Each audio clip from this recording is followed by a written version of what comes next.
Bom, gente, eu sou Marcelo Barros, estamos começando mais um podcast Motor do Mundo, o seu podcast de motociclismo. Antes de começar, tem um recado bem importante, então presta atenção aí. Pautada pelo respeito aos clientes, a Moto Honda convoca os proprietários dos modelos CB500F e CB500X 2020 para recall do módulo ABS. Saiba mais acessando www.honda.com.br/recall. Se você tem uma CB500F e uma CB500X, confere lá no site da Honda, vê se sua moto está envolvida nesse recall, vai conferir para deixar ela 100% boa para você rodar.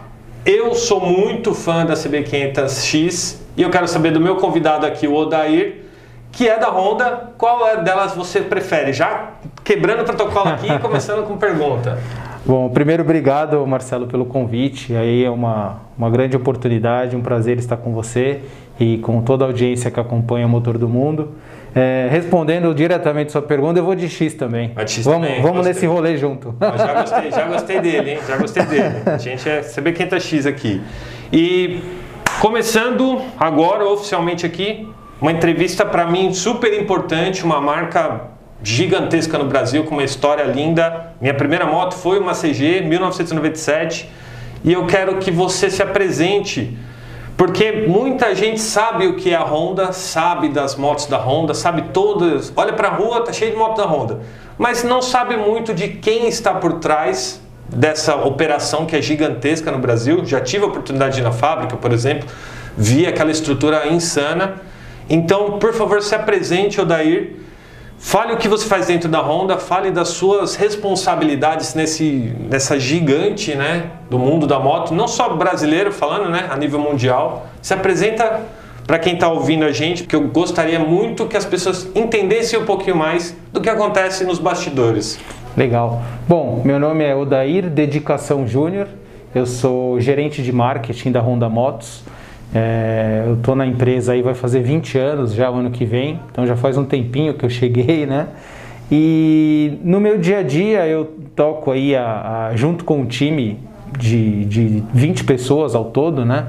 Nós somos responsáveis aí por todas as iniciativas de publicidade, então os lançamentos de modelo, todo o storytelling da marca, o dia a dia dos canais de redes sociais, a parte de eventos, CRM e também competições, esportes a motor, né? A parte do Honda Racing também tá comigo e com o meu time, é claro. Você tem bastante responsabilidade aí, hein? Não, mas eu tenho um time grande aí e um time também que se envolve demais em todos os detalhes que a gente tem aí, porque como você falou, é uma marca que a gente precisa estar sempre preservando ali, sempre mantendo os valores, a filosofia e a imagem, né? Perfeito. E eu tô com a minha colinha aqui, dessa vez para não esquecer nenhuma pergunta. Então, a Honda, exatamente como a gente estava falando aqui, a Honda é reconhecida por ser uma maior marca de motos do Brasil. Os números são absurdos e é muito difícil que a gente veja num cenário aí, sei lá, de 10, 20, 15 anos, sei lá, que esse cenário mudar. E com isso, com toda essa liderança, com esses números, existe uma grande responsabilidade e ao mesmo tempo uma grande cobrança, porque a galera que segue, por exemplo, o meu canal Motor do Mundo, e eu acompanho nos canais da Honda mesmo, a cobrança do motociclista em cima de tudo que a Honda faz é muito grande. Às vezes parece até que é maior do que o que a gente consideraria coerente, sabe? Mas eu queria saber o seguinte: como é lidar com a responsabilidade, ainda mais você num cargo envolvendo tantas áreas importantes, como é lidar com a responsabilidade de carregar esse nome que é tão importante no mundo da moto, que é o da Moto Honda? Uhum. Bom, é uma grande responsabilidade, né? Requer aí bastante treinamento, preparação. Como eu te disse, eu já estou bastante tempo na companhia, né?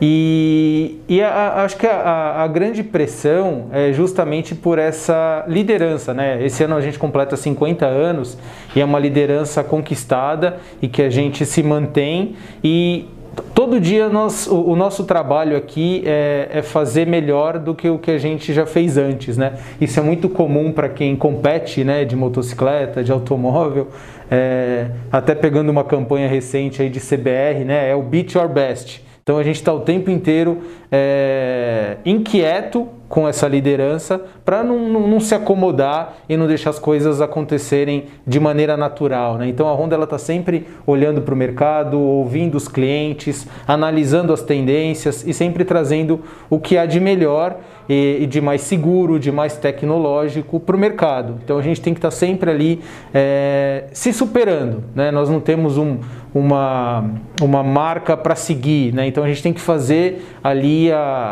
nós somos os responsáveis por fazer melhor do que o que já havia sido feito. E a cobrança naturalmente ela é alta, né?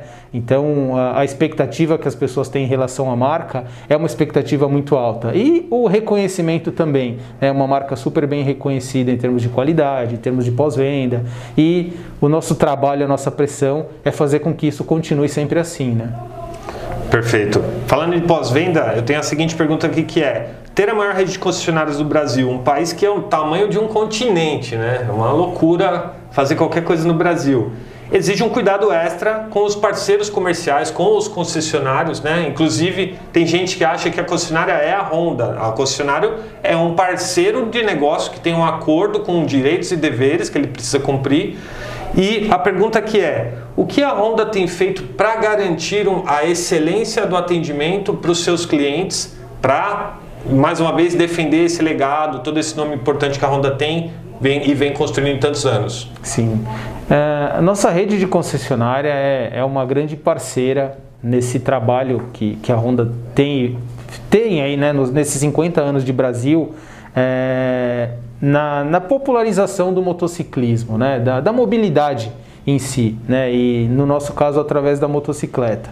E o maior desafio, né, como você bem pontuou, são uma série de empresários que têm a concessão da marca, né? Então a gente tem que fazer com que cada uma delas reflita ali todos os valores, toda a filosofia da marca. Então para isso há muito treinamento, há muito alinhamento, muitas reuniões, processos, para que a gente consiga analisar como as coisas estão acontecendo, até no ponto de vista do consumidor. O consumidor ele está sempre ali no centro de todas as estratégias, né, para fazer com que a gente consiga levar em qualquer lugar do Brasil a mesma Honda, né, a mesma, tanto no tom de voz ali da marca, quanto nas atitudes que a gente precisa ter na venda, no pós-venda, no relacionamento com os clientes, na cadeia como um todo, né? Sim. E a gente ainda está nesse apagão mundial, né, sobre a falta de alguns materiais que tem gerado atraso na produção de veículos. Como a Honda está lidando com esse desafio e como está o fornecimento de motos desde aquelas interrupções devido à pandemia em Manaus, que pararam a fábrica? Acho que é importante dar uma explicação para o motociclista, porque na maioria das vezes ele nem imagina o que realmente acontece nos bastidores. Então nada melhor do que uma pessoa com acesso às informações que acontecem dentro da Honda como você, para dar uma explicação sobre isso. Como está a situação hoje? Qual é essa influência dessas questões de escassez de componentes global que vem afetando não só o mercado de motos, mas de carro também? Queria que você falasse um pouco sobre isso.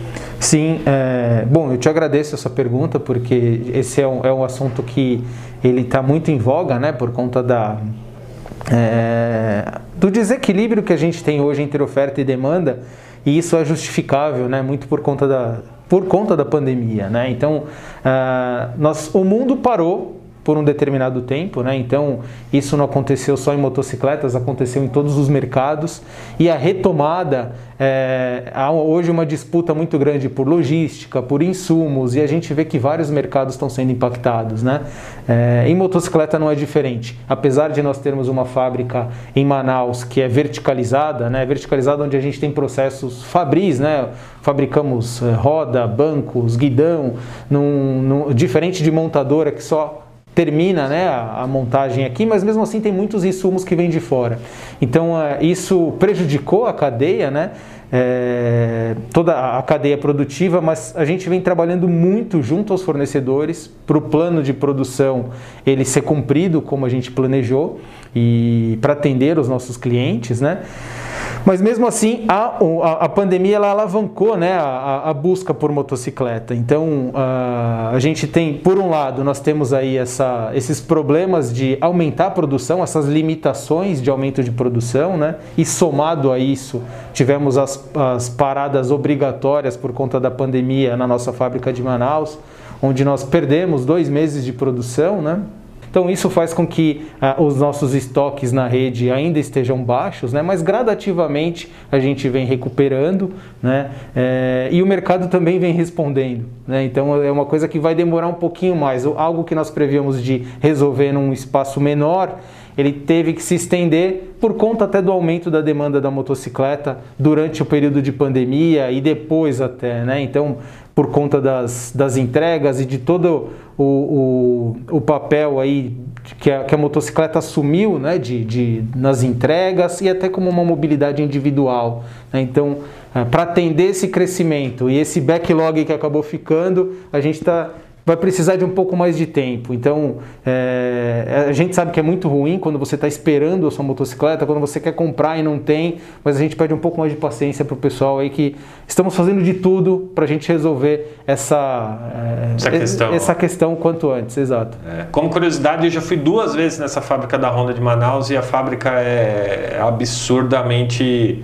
Você não acredita quão rápido as coisas funcionam. Então, quando o Odair comenta aqui de 2 meses de uma fábrica que tem uma capacidade absurda de produção, um volume de motos produzidas por mês muito alto, é um prejuízo para retomar esse buraco criado, é um prejuízo que não tem como duplicar o dia, porque já roda 3 turnos lá, ali é uma loucura. Então, quando para 2 meses integral, gera esse buraco e é um desafio e não tem jeito para o motociclista, tem que ter um pouquinho de paciência que a sua moto vai chegar. Exatamente, aos pouquinhos a gente vai retomando. Legal, legal. E aproveitando que você puxou um gancho bacana, que é da questão da pandemia, que muita gente acabou deixando ou lá saindo do transporte público e já fazendo esse pulo para a moto, por questão até dos riscos, que tinha uma preocupação do transporte público e na moto você está isolado, né, das pessoas. Vocês trabalham muito mesmo a bandeira da mobilidade urbana. Eu vejo você mesmo daí dando entrevistas, falando sobre mobilidade, das questões da Honda, tem uma linha de scooter aí gigante. E a gente ainda... Esquecendo essa questão de pandemia, a gente ainda tem um transporte público que poderia ser melhor do que é. Às vezes eu até tento deixar a moto em casa e fazer algumas coisas de transporte público e todas as vezes eu me arrependo. E a gente está em São Paulo, que é uma cidade que tem uma estrutura muito melhor do que outros lugares. E a minha pergunta aqui eu gostaria que você comentasse primeiro sobre essa sua visão, compartilhasse com quem está ouvindo, quem está assistindo esse podcast, a sua visão sobre a mobilidade urbana, sobre a importância das motos nisso, e eu queria saber também a sua visão para o futuro. Qual seria, na visão do Odair, qual seria o sonho o mundo ali da mobilidade urbana, das pessoas, com um cenário ideal, onde as motos têm um papel importante, onde os outros veículos, os outros meios de transporte também têm o seu papel e tudo ali em equilíbrio. Queria que você falasse um pouco sobre isso, porque eu sei que você estuda bastante esse assunto. Outro tema super interessante, né? A mobilidade é algo que a gente vem discutindo bastante. Antes até da pandemia, né, o grande problema nosso era o tempo que a gente perdia no trânsito, né? Principalmente a gente que mora aqui em São Paulo, né? São Paulo, quem vive nas grandes regiões, né? São Paulo deixou de ter o pior trânsito, hoje você tem Salvador, o trânsito é horroroso, Belo Horizonte, para qualquer capital, qualquer cidade grande o trânsito é muito ruim. E uma alternativa, né, econômica, inteligente, de mobilidade urbana é a motocicleta, né? E a motocicleta ela vem sendo redescoberta, né? A sua audiência já é uma audiência que gosta do assunto, né? Então a gente costuma falar um pouco mais da motocicleta no contexto da mobilidade urbana, justamente para quem não enxerga ela, porque quem já está em cima da moto vai falar, pô, mas como que você leva 1h30 para andar 20 km? Pra gente é inaceitável uma coisa dessa. Sim. E a gente tenta levar isso para quem ainda não experimentou. Né? Então eu acho que, como você me perguntou de futuro, né? O futuro da mobilidade, eu acredito que ele vai ser algo multimodal, né? Que você tenha todas as possibilidades de usar ali o modal ideal para aquela situação. Então, se você mora perto de alguma coisa ali onde você precisa ir, pô, vai a pé ou vai com a sua bike. Se é um pouco mais distante, você vai passar por trânsito, ou se não tem onde estacionar, a motocicleta ela é uma excelente alternativa. Se você precisa fazer uma compra de mais coisas, ou você precisa ir com mais gente para uma viagem, por exemplo, o carro passa a ser interessante. E o transporte público você usa também. Se isso tudo acontecer de uma maneira natural, todos os modais eles vão ficar mais leves e eu acho que o trânsito vai fluir melhor, né?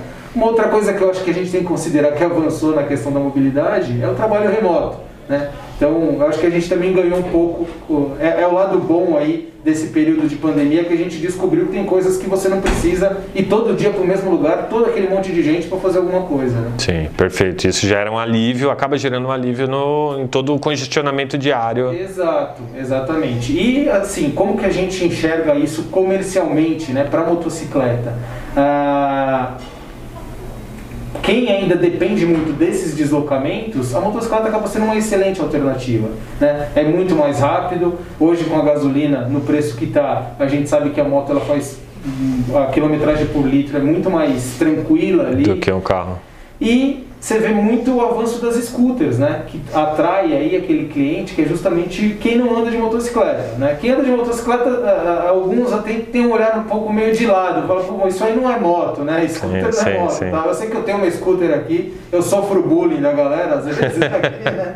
Mas é o produto que tem trazido mais gente porque assim, você sentou ali, acelerou, freou, está protegido, não vai estragar o sapato, vai chegar arrumadinho. Praticidade então, pura, né? Isso vem crescendo bastante e muito nessa via da mobilidade urbana, né?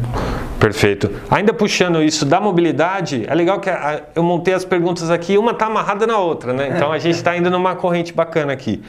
Um tema que também é presente quando a gente fala de mobilidade é a questão das motorizações, né? A questão dos motores elétricos. O que podemos esperar da Honda no sentido de eletrificação das suas motocicletas? Teremos uma ECG ou uma e-Bros aí em um futuro não muito distante, que a gente chega no fim do dia e deixa na tomada e vai descansar e pega no outro dia e continua andando? Fala um pouquinho sobre isso. Eu sei que você, assim como todas as pessoas importantes das marcas, tem acesso a muita informação, sabe do que vai acontecer daqui a uns anos e muita coisa não pode falar. Mas, voltando nessa questão da mobilidade, de que você é um cara que estuda muito isso, eu gostaria que você falasse um pouquinho sobre caminhos aí que a gente pode ter num futuro não muito distante. Uhum. Bom, essa é uma discussão global, né? Então, acho que essa pressão até para energias mais limpas, né? Ela vem aí até com determinações, né, que a gente acompanha na Europa, tá? Olha, até o ano X 100% da frota tem que ser elétrica, tal. Então isso acelerou muito as pesquisas, desenvolvimento e a Honda já tem, né, em alguns lugares do mundo motocicletas híbridas, motocicletas elétricas. Inclusive no Japão nós temos a Billie, que é uma motocicleta, uma scooter elétrica sendo usada até pelo correio lá do Japão. E assim, é algo que a gente vem acompanhando e para cada país eu acho que vai ter o timing dessa virada, né, dessa implantação, porque tem uma série de fatores aí que acabam acelerando ou segurando um pouco a introdução do motor elétrico, né? Uma questão é a bateria, né? Então, e como é um assunto que é do interesse da humanidade, né, a gente reduzir as emissões. Nós vimos aí recentemente que a Honda fez um consórcio com Kawasaki, Yamaha, Suzuki para ter baterias intercambiáveis nos modelos e isso fazer com que isso viabilize a comercialização, né?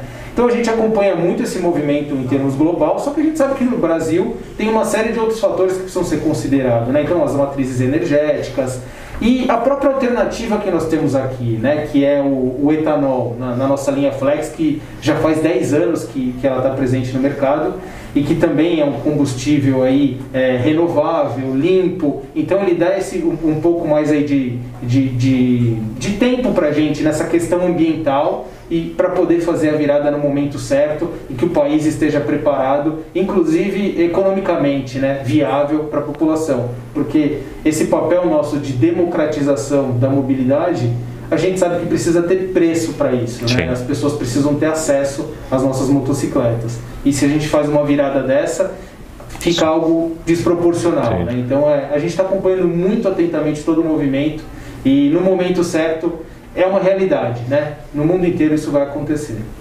Perfeito. E vamos lá. Uma pergunta que eu recebo muito da galera que acompanha o Motor do Mundo é sobre motocicletas custom. A Honda tem algumas motos lá fora, que são umas motos que o pessoal olha as fotos, vê os vídeos e fica apaixonado. Inclusive a gente teve uma exposição da Rebel no Salão das Rodas, alguns anos atrás. E a minha pergunta aqui é, por qual motivo a Honda ainda não retornou a esse nicho? Porque já teve a Shadow, já teve a CTX 700, motos importantes aí que tiveram um tempo, a Shadow um tempo maior, né, do que a CTX, e tiveram nesse segmento, brigando com as outras marcas, mas por que a gente não tem uma Rebel ou alguma outra moto custom da Honda nesse mercado? Qual é a dificuldade, o desafio ou, sei lá, a falta de interesse? Vamos deixar isso aí para os outros e a gente foca nesse outro mercado, até porque a linha da Honda já é gigantesca, né? Fala um pouco sobre isso, por favor. Você me ajudou com a resposta, né?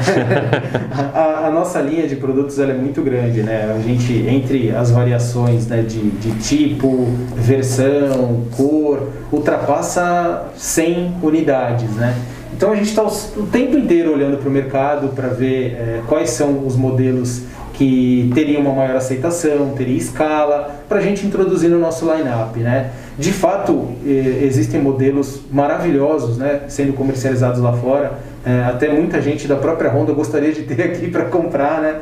Mas eles acabam tem outros que têm um volume maior, uma escala maior, e a gente consegue inclusive produzir ele aqui, né? Porque quando a gente traz algum produto importado, ele sofre toda a taxa de conversão, que a nossa moeda está super desvalorizada. Sim, uma tributação absurda em cima. Sem contar a tributação. Então, assim, você ficaria desproporcional o preço de uma motocicleta. E sempre a comparação, né? Ah, mas essa de 500 cilindradas, ela custa tanto da outra, tal. Então, são alguns dos motivos que fazem com que a gente priorize até outros mercados que a gente está vendo que está tendo uma aceitação maior, o volume é maior, e a escalabilidade favorece para a gente trazer a produção para Manaus e a coisa acontecer, né?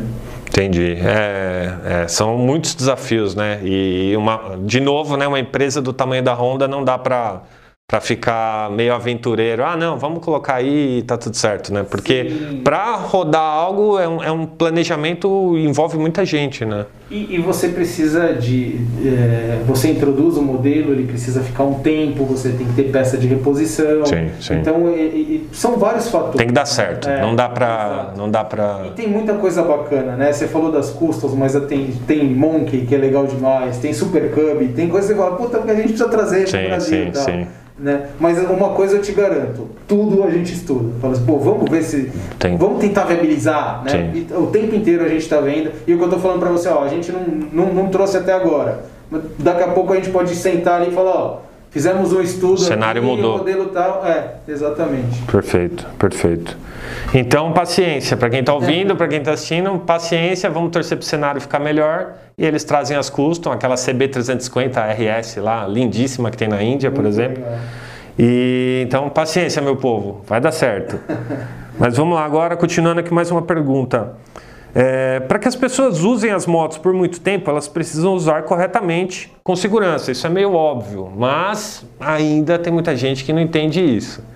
E a Honda tem um trabalho que eu acho muito interessante com centros de pilotagem e iniciativas que ajudam para que esse motociclista esteja mais seguro em cima da moto. Comente, por favor, o que a Honda tem feito pela educação dos motociclistas e o que você gostaria que fosse feito além da Honda. Porque a Honda é uma iniciativa privada, acho que é legal a gente reforçar isso aqui, é uma iniciativa privada e a gente tem um governo que também tem responsabilidades e órgãos institucionais aí que também tem a sua parte de responsabilidade, fazem algumas coisas, poderiam fazer mais, eu não sei. Eu acompanho bastante, eu sei que você também acompanha. Eu gostaria que você comentasse isso. O que a Honda tem feito e qual seria o mundo ideal no sentido de segurança do motociclista, educação do motociclista no Brasil? Bom, acho que a parte de segurança, né, a gente tem aí três elementos aí que compõem a segurança, né? O produto em si, né? Então estamos falando aí da motocicleta, a gente vê o quanto que evoluiu, né? Você pega uma motocicleta dos anos 80, eu aprendi a andar de motocicleta nos anos 80 e assim, o freio era horrível, a iluminação, né? É claro, você andava numa outra velocidade, eram outros tempos, outras tecnologias disponíveis, né? Hoje você tem pneu que ajuda muito, iluminação em LED, freio ABS, então uma série de evoluções no próprio produto que torna ele mais seguro, equipamentos de segurança, né? Então sempre pilotar de jaqueta, capacete, é algo que você precisa estar sempre ali bem equipado, isso evoluiu muito também com os equipamentos. E a parte comportamental, que essa parte comportamental é o maior desafio para mim. Né? Porque a gente tem um problema cultural, né? E não é do motociclista, né? Você tem o cara que a pé é perigoso, ele atravessa fora da faixa. O cara da bike, que ele é o cara que é super sustentável, ele não polui, mas ele anda em cima da calçada, ele anda na mão errada, ele não para no farol. Então tudo isso contribui para um trânsito que você tem que ter uma atenção redobrada. E levando tudo isso em consideração, o trabalho da Honda em segurança, em harmonia no trânsito, né? A gente tem aqui tem um site, né? Conteúdos em harmonia no trânsito, que a gente trabalha desde antes da fábrica.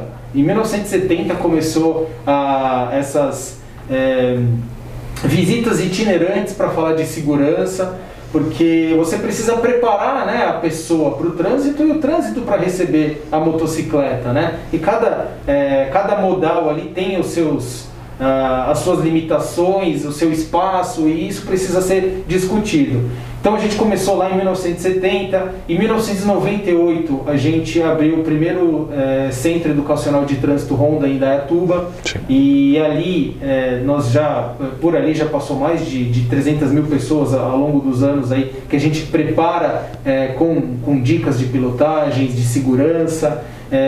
Nós treinamos ali o pessoal do SAMU, Exército, Bombeiro, Polícia Militar, frotas Ambev, de seguradoras, Porto Seguro. Então todo esse pessoal passa por ali.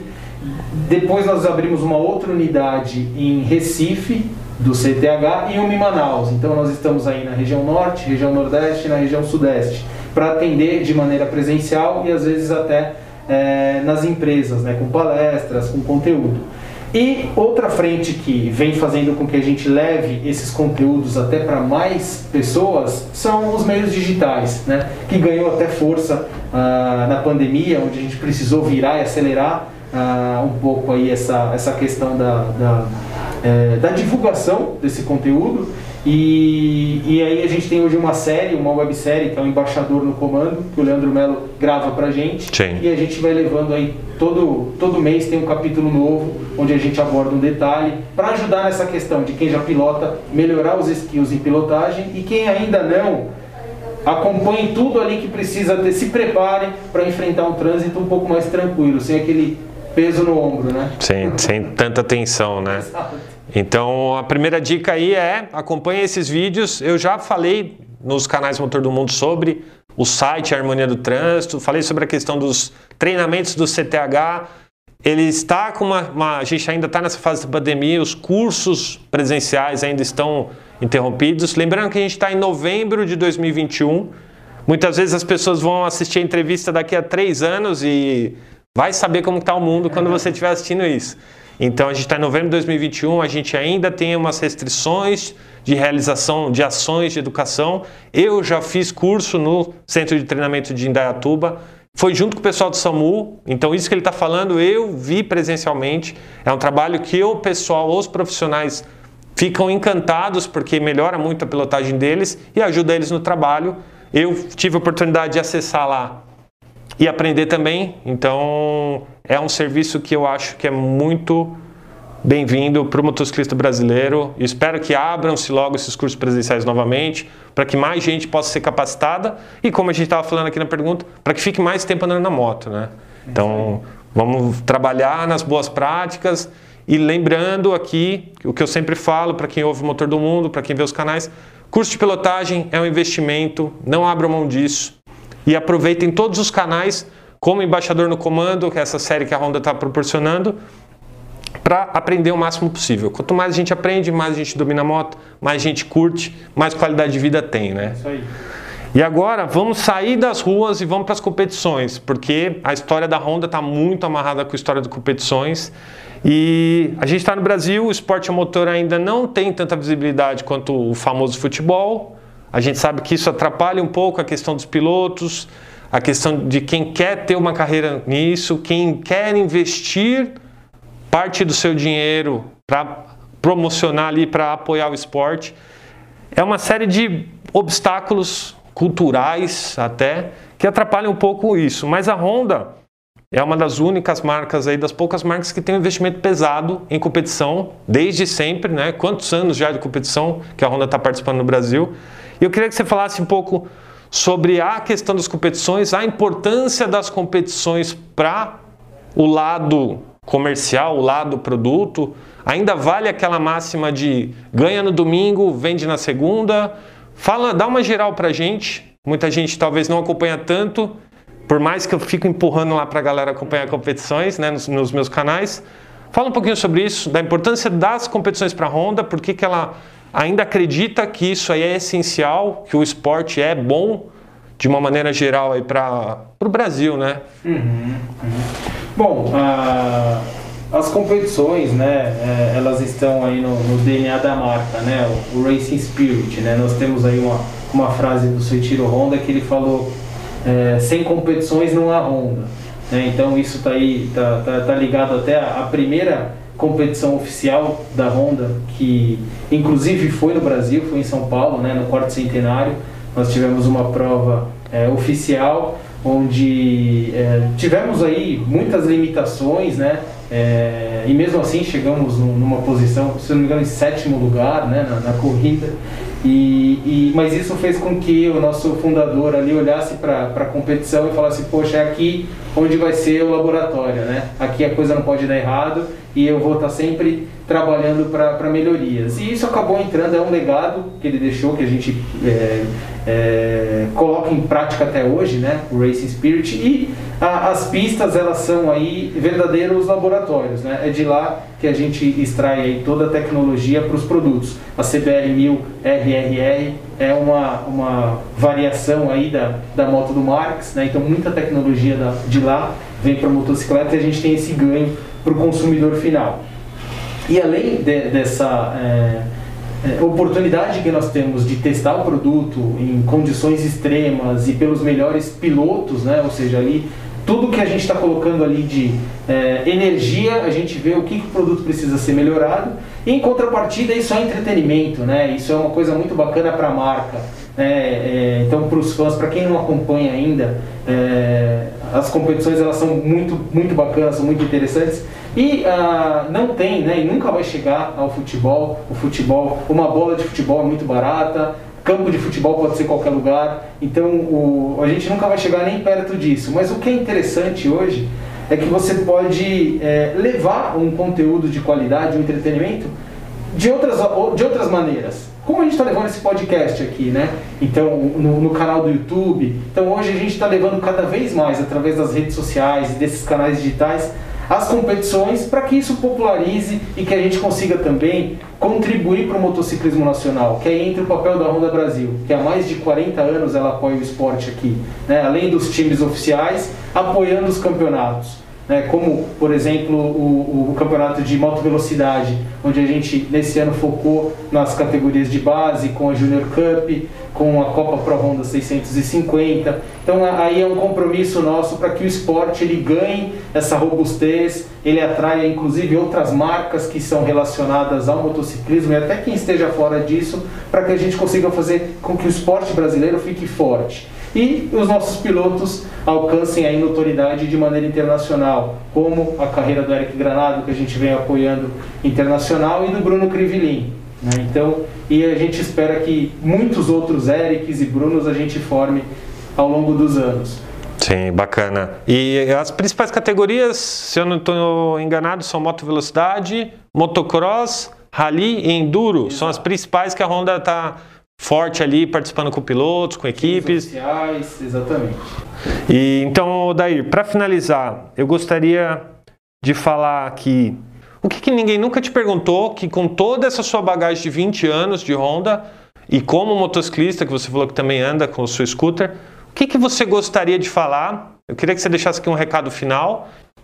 Bom, Marcelo, eu acho que eu acho que uma pergunta interessante, né, que eu gostaria de responder, eu acho que isso daí talvez não funcione nem tanto para a audiência que nos acompanha, né, mas é mais para quem não está inserido no mundo da motocicleta, né? Como que as pessoas conseguem passar tanto tempo parado no trânsito, né? Por quê? É uma boa pergunta. Eu acho que isso nunca ninguém me perguntou, né? Pô, como é que pode, né, a pessoa demorar tanto tempo? E aí a resposta, né? Por que as pessoas têm tanto medo, né? Da moto, né? De moto sem nunca ter chegado perto dela, né? Então eu acho que é algo que é interessante de contar aqui. Eu mesmo, né? Eu aprendi a andar de moto quando eu era moleque, né, menor de idade, sem capacete, eram outras regras lá atrás, né? E aí eu fiquei um bom tempo resistindo ali de você ter uma moto para deslocamento diário, né? E aí quando você começa a experimentar, você fala, porra, mas não é esse monstro que você pensa que é, né? Então eu acho que isso daí talvez seja um assunto interessante pra gente levar, pra gente popularizar esse gosto aí que, comparado às outras coisas, né, ele ainda é para um grupo de pessoas, né? Sim. Então, existe um obstáculo aí, um murinho que a gente precisa pular e a gente tem que quebrar esse muro, né? Uhum. Acho que é meio que um desafio aí. Aí parte até meio para o meu lado, que é uma das minhas responsabilidades, né?